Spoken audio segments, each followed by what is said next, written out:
Olá, pessoal, bem-vindos a mais um videocast do Breast Saving Group, o videocast para quem faz oncoplastia mamária. Hoje eu estou aqui com a minha amiga e colega, a doutora Cláudia Mesquita, e nós vamos falar sobre um artigo muito interessante, intitulado Expansão Reversa com Lipoenxertia na Reconstrução Mamária. Ele é um artigo muito interessante porque ele traz, né, o uso da lipoenxertia seriada para aumentar a espessura do retalho da mastectomia dentro de um conceito novo que eles descrevem chamado reverse expansion, ou seja, a expansão reversa. E a gente vai detalhar um pouquinho o que seria isso, né? A ideia central desse trabalho é utilizar o enxerto de gordura não apenas como um refinamento, né, que é aquela técnica que a gente está mais habituado a fazer na reconstrução mamária, mas sim como parte da reconstrução, uma parte estruturante do processo reconstrutivo, aumentando a espessura do retalho da mastectomia e melhorando, trazendo mais consistência para a cobertura desse implante, né? Isso leva a uma reconstrução que a gente chama de reconstrução composta, que mistura o tecido autólogo, no caso a gordura, com os implantes mamários, né? A gente vai discutir o racional da técnica, né, por trás dessa técnica, como esse estudo foi conduzido, os principais resultados e o que isso pode significar na prática clínica. Isso, justamente, Paula. E quando a gente fala em reconstrução mamária, a gente sabe, né? Atualmente a gente tem as duas grandes estratégias cirúrgicas, que seja a primeira, que é a reconstrução totalmente autóloga, seja com grande dorsal, grande dorsal enxertado, os retalhos microcirúrgicos livres, né? DIEP, TRAN.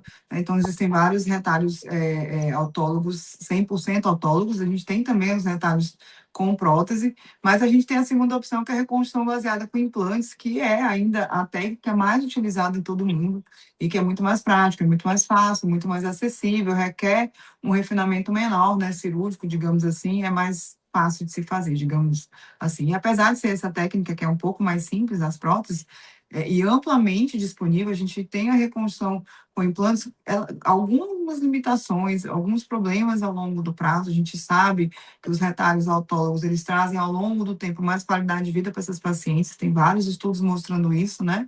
E os implantes começam a diminuir um pouco essa qualidade de vida. Primeiramente, a gente tem a contratura capsular, que pode acontecer inclusive sem radioterapia, e no cenário da radioterapia mais de 50%, em variados graus, que podem chegar a contraturas bem severas, né? A gente pode ter um deslocamento, mau posicionamento do implante, rotação do implante, o Ripley, que também incomoda muito a maioria das pacientes, pode ter ruptura em implantes mais antigos, né? E a necessidade relativamente frequente de reoperações ao longo dos anos, seja para troca, para retoques, né? Simetrias. Então, a gente realmente vê com os implantes a longo prazo esses vários detalhezinhos que acabam diminuindo essa qualidade de vida da paciente, de fato, né?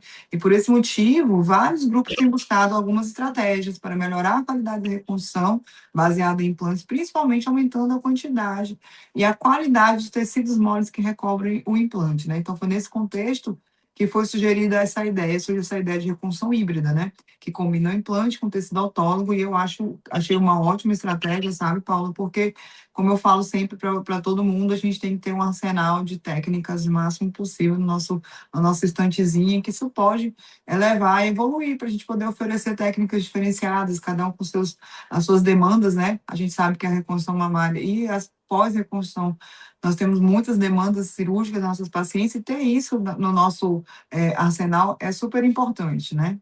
E eu achei interessante porque eu realmente nunca tinha ouvido falar dessa técnica e ela tem um racional por trás disso, né? Você melhorar as partes moles, você trazer um maior volume, uma maior qualidade, melhor vascularização, faz sentido a gente pensar que vai ser uma paciente que vai evoluir melhor, tanto do ponto de vista funcional quanto do ponto de vista estético. Apesar de que quando você mistura a técnica, você também mistura o trabalho. Então, a gente gosta muito da reconstrução com prótese, que é uma reconstrução mais simples.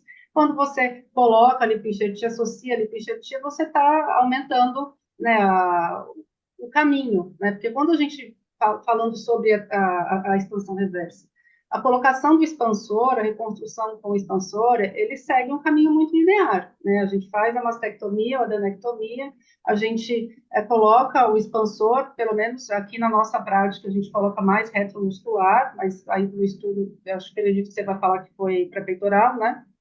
E a gente faz essa linha de expansão até ter o volume adequado e faz essa troca por prótese. A gente troca a prótese pelo expansor definitivo. O conceito da expansão reversa, ele é uma lógica diferente. Você faz o volume desejado, então a primeira fase é igual, mastectomia, adenectomia, expansor, e ao invés de você pensar em trocar pela prótese, você vai começar a fazer sessões de lipoenxertia desinsuflando esse expansor. Você vai substituindo o volume que o expansor está gerando pela gordura lipoenxertada.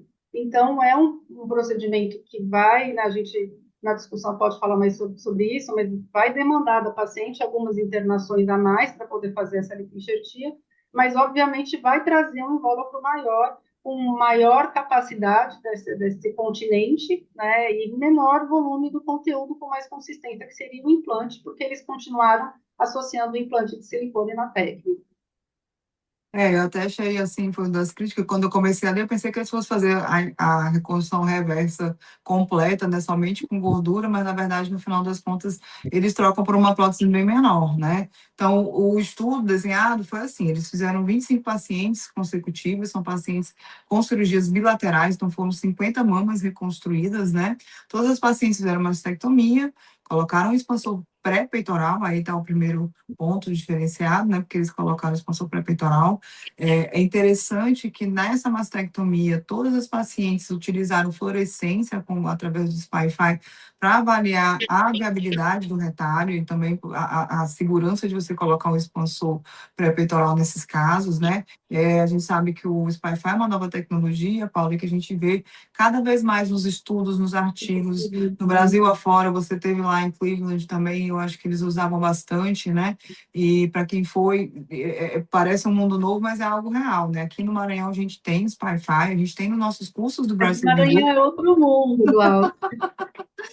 Talvez seja um outro mundo, mas a gente consegue mostrar isso para as pessoas aqui no Brasil, né? Tanto no nosso curso agora de junho, que já está com as inscrições esgotadas, mas no curso de novembro, que vai ser de retalhos, com lipxertia, a gente também vai ter o Spotify para utilizar. Eu achei interessante porque tanto o Spotify quanto a gente tem visto as outras tecnologias que a gente sempre traz por aqui, sabe, Paula?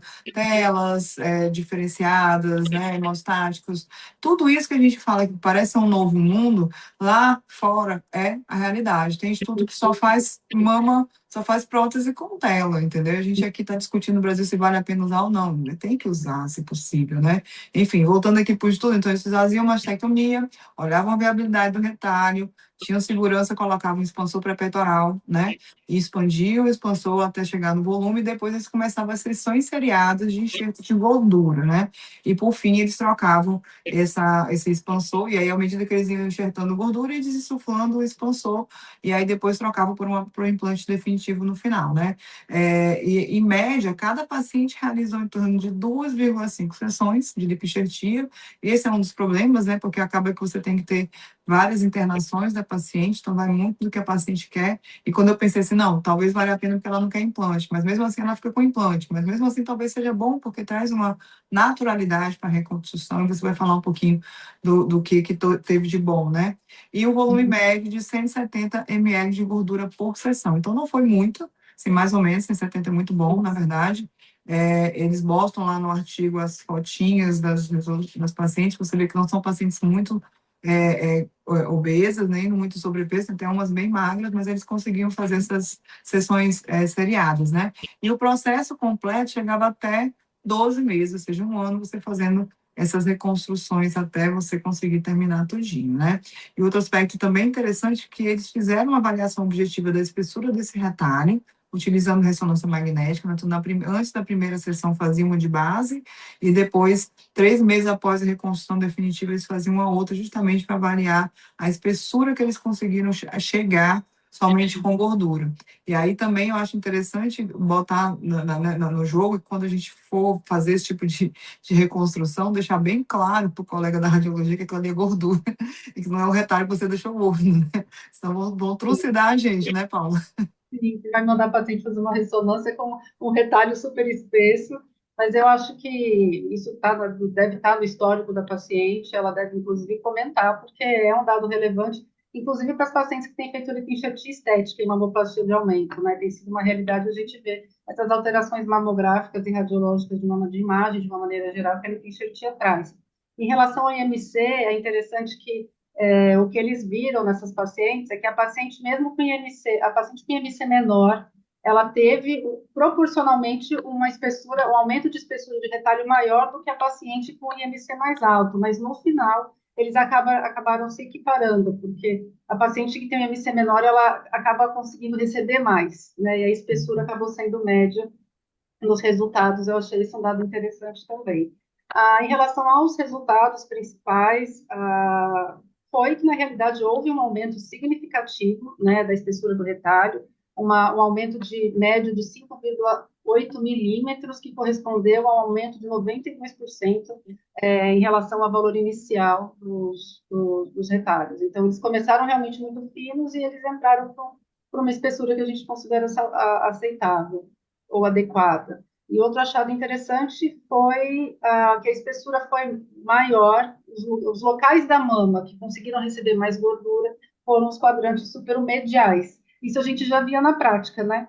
Isso a gente já consegue, até quando faz a lipoenxertia em paciente irradiada ou não, a gente percebe que o quadrante superomedial ele acaba conseguindo receber uma quantidade maior de gordura.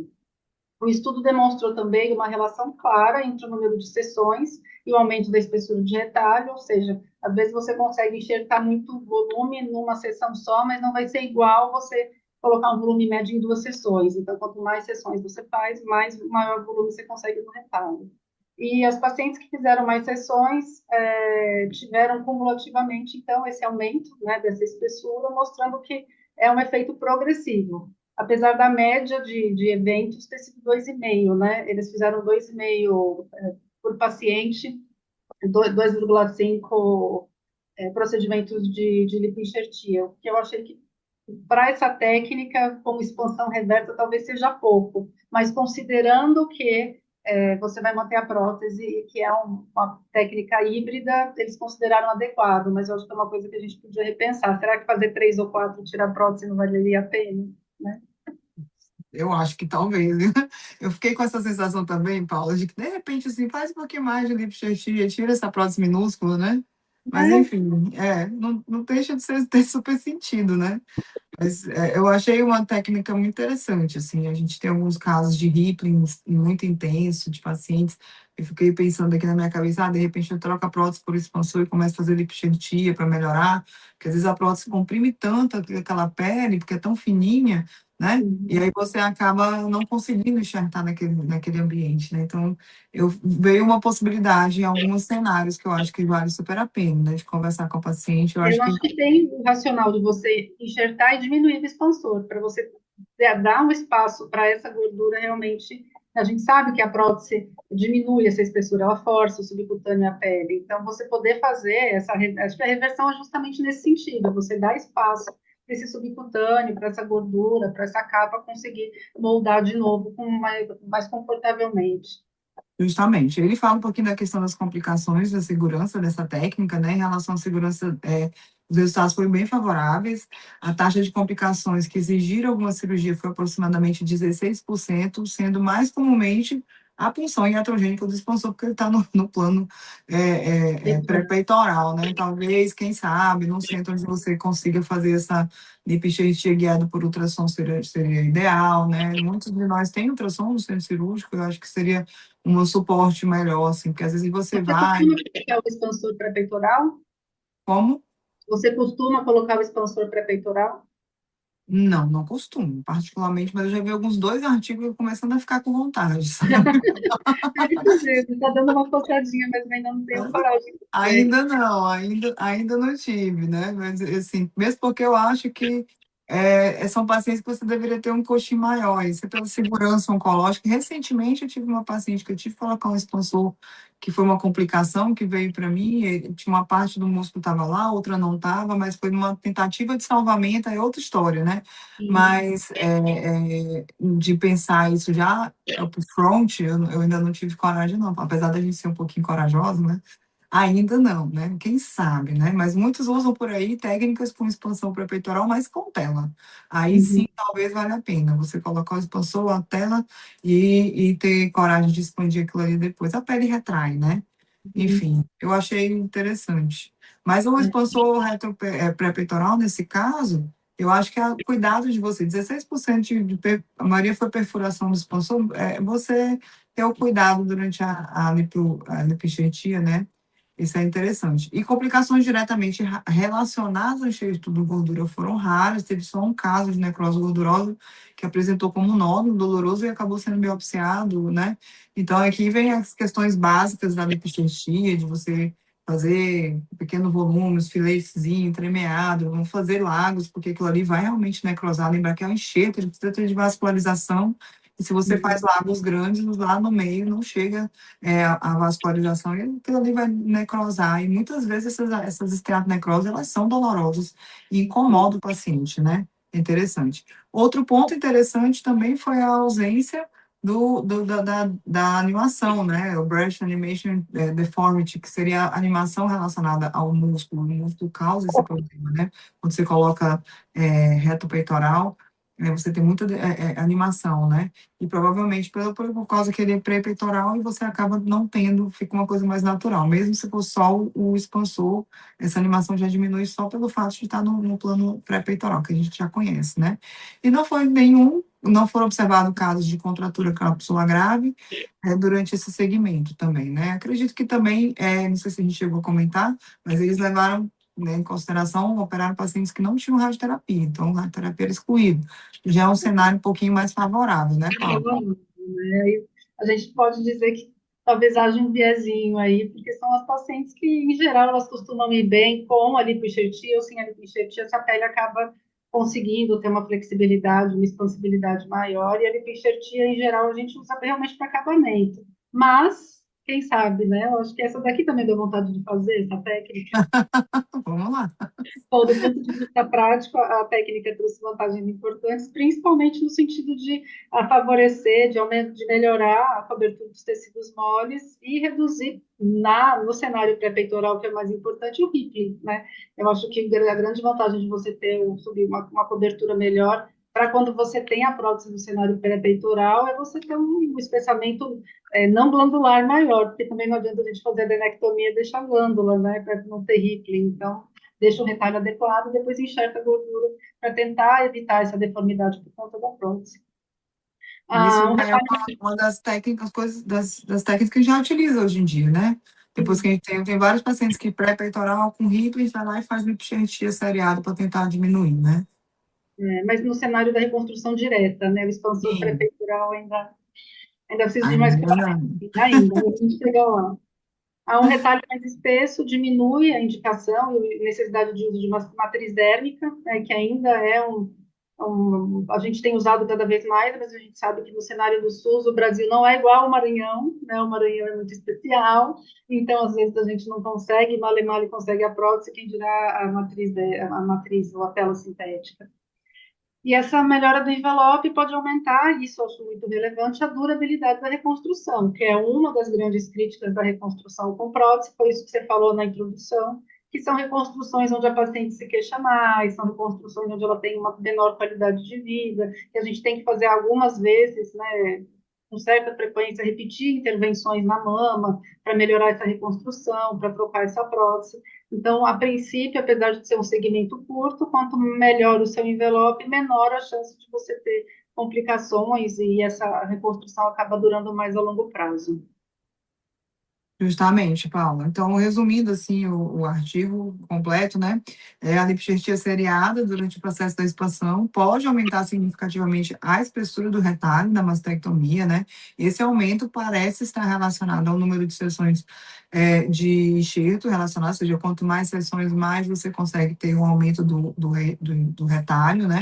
E apesar de todas as limitações do estudo, já viu alguns viesezinhos aqui, né? Os resultados são promissores e sugerem que essa abordagem pode melhorar a qualidade da reconstrução mamária baseada em implantes, né? Provavelmente a gente vai ver cada vez mais essa estratégia sendo incorporada na prática clínica. Eu, com certeza já entrou no meu arsenal aqui no meu armáriozinho para quando tiver algum caso, com certeza utilizar, né, Paulo? Não, com certeza. Então, acho que o nosso videocast era esse, é um estudo simples, é um estudo com N pequeno, mas eu acho que ele traz uma técnica que faz sentido para quem já faz reconstrução mamária, não é nada muito difícil da gente imaginar fazendo, e que eu acho que vai ter seu lugar, vai ter sua indicação, e considerando os resultados favoráveis, eu acho que em algum momento a gente vai ter aquela paciente que vai pedir, né, para essa paciente aquilo se encaixa perfeitamente. Então, quero agradecer você por estar aqui comigo mais uma vez, a gente conversando, e queria que você desse suas considerações finais também. É isso, Paulo. Eu acho que a gente aqui, como o Breast Saving Group, a gente tem que tentar trazer o máximo de técnicas novas, de novas perspectivas, justamente para poder facilitar, ajudar o cirurgião que está escutando a gente, para que ele possa incorporar todos esses conceitos no seu dia a dia, que a gente sabe que sempre vai aparecer esse tipo de paciente, um paciente desafiador, que às vezes você não sabe o que você faz, e você ter essas técnicas, essa quantidade de técnicas na cabeça vai ajudar a gente, ajuda muito a gente enquanto cirurgião, né? E eu queria finalizar convidando todo mundo para os nossos cursos. Na verdade, o primeiro curso da gente de junho, que é o de próteses expansores, né? Quem sabe a gente coloca um no curso, né? Mas, assim, de próteses expansores já está esgotado, realmente, as nossas vagas são bem restritas para oferecer um ensinamento bem adequado para os nossos alunos, né? A gente tem um curso de cadáver, que vai ser agora em abril, 11 de abril, e a gente vai ter o outro curso, que é o curso de retalhos e lipoenxertia, né? Grande dorsal e lipoenxertia, que vai ser em novembro. Esse aí a gente ainda vai abrir as vagas, mas quando a gente abrir as vagas, fiquem de olho, porque elas são rapidamente preenchidas. Fica de olho no nosso Instagram, porque quando a gente começar a abrir as vagas, vocês podem aproveitar. E a gente vai ter grande dorsal com prótese, grande dorsal lipoenxertado, vários tipos de lipoenxertia, uma gama muito grande de técnicas de lipoenxertias, novas tecnologias, e o SpyFi que tem aqui no Maranhão, né? E não é porque eu sou parte do membro do grupo, são cursos incríveis, onde os alunos operam muito, onde todo mundo está muito dedicado em trazer justamente essas novas tecnologias, em pegar na mão, ensinar. O clima é legal, somos 7 mulheres que se dão super bem, então acaba sendo um trabalho sensacional. Estão todos convidados. Agradeço a audiência de todos e até o próximo videocast. Até, gente. Obrigada.